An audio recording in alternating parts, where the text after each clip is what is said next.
Welcome to the M2I Alternative Investments Chat, where we demystify the world of alternative investments and financing for entrepreneurs and investors alike.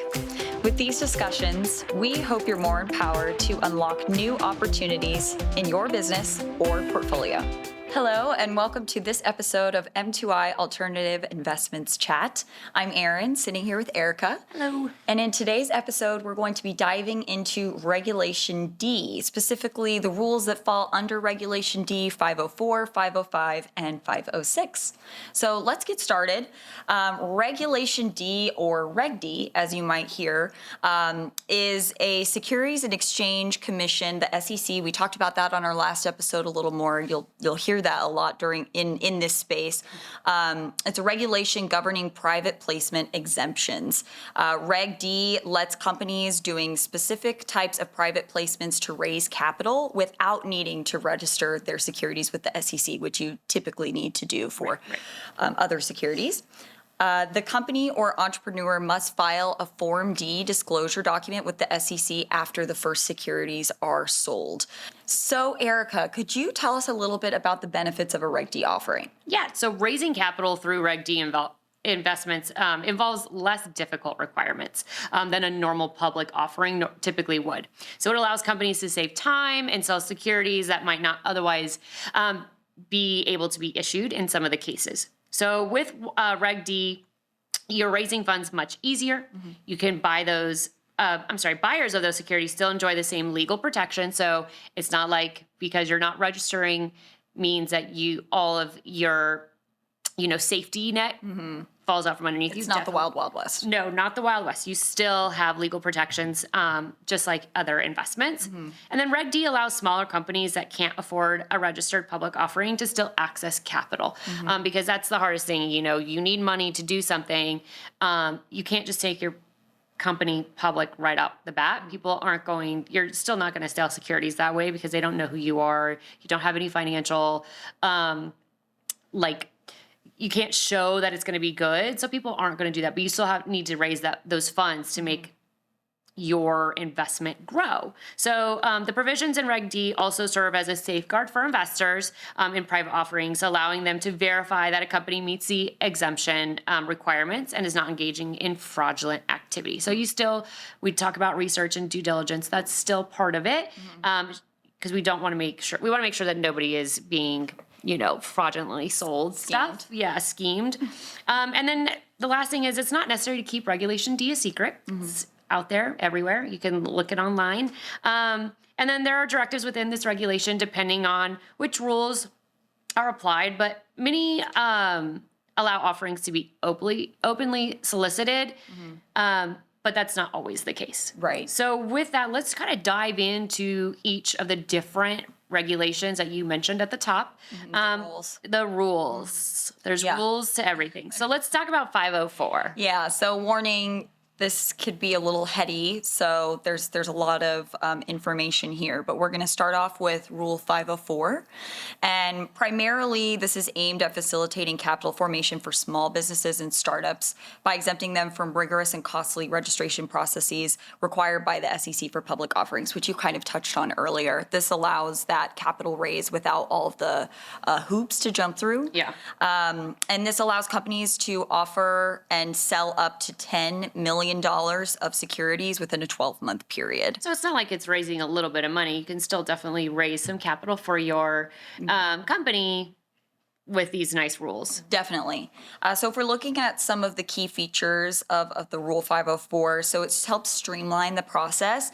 Transactions don't have to be submitted to the SEC, so there's no lengthy waiting periods, and there's no ongoing reporting, meaning you don't have to have any ongoing reporting to the SEC after the sale is complete, and this saves time and resources and allows you to put time and resources into other areas of your business, which could be cost effective for you. That's really good. And that leads us right into our next point, which is cost effectiveness.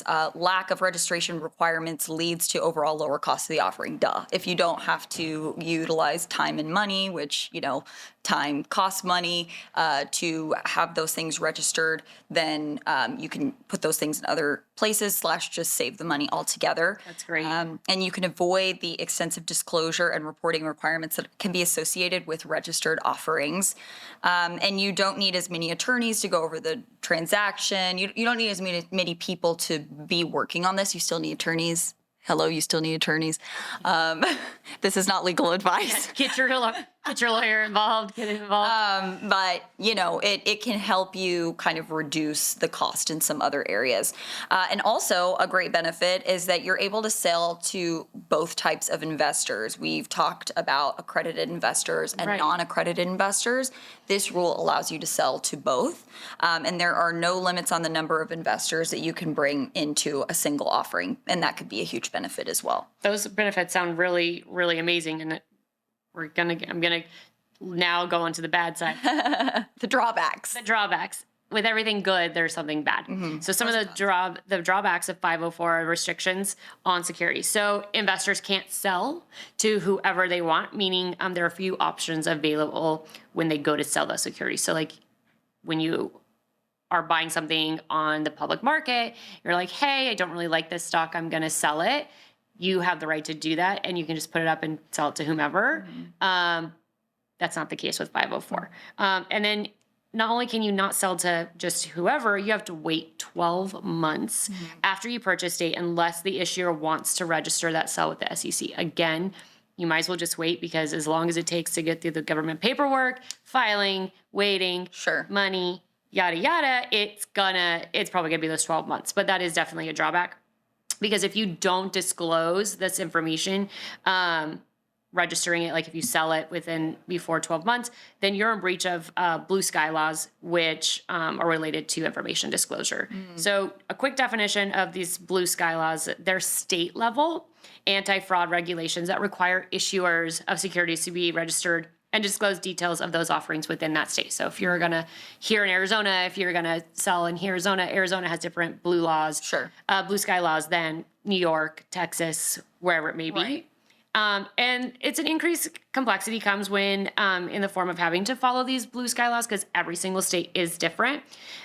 Even within this regulation 504, issuers may still comply with applicable state security laws in each state. Like we said, the securities are offered and sold. This may involve filing notices, paying fees, or meeting other state-specific requirements, and that right there adds time to the process. Yeah. The effect that the blue laws have on you or offering, though, depends on the state, again, that you're operating in. Sure. So every state can kind of be a little bit different. There are some capital raise limits. Right. So like you said, you can't raise unlimited funds. We can only raise up to 10 million. That's just to make sure that you can't conduct enormous transactions with using these exempt rules. They're fine with you raising some money, but when it comes to bigger amounts, they want to make sure you're following the rules.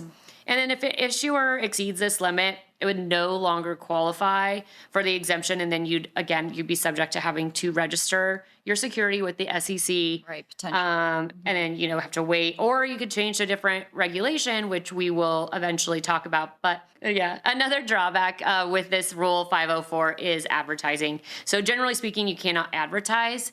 Markets are generally solicitation or try to sell your security. So for example, you can't pass out flyers, you can't run a TV ad, radio ads. This rule doesn't allow for it. So it can be, since you can't really advertise, you might not get as many investors as you're hoping for. So that's definitely a drawback. However, this is kind of where those blue sky laws might be beneficial, because in certain states, they'll actually allow you to advertise. Okay. So again, depending on what state you're registering in, they might say, hey, we don't mind if you solicit. Investment companies, they can't participate in Rule 504, again, because I think a lot of it has to do with the funds raised. And then the last thing is bad actor rules. And we're not talking about J-Lo and Ben Affleck and Geely, Lord. So these rules disqualify provisions that can prevent the completion of an offering. So if somebody involved in the transaction is found in breach of the rules, they're disqualified from participating in the offer.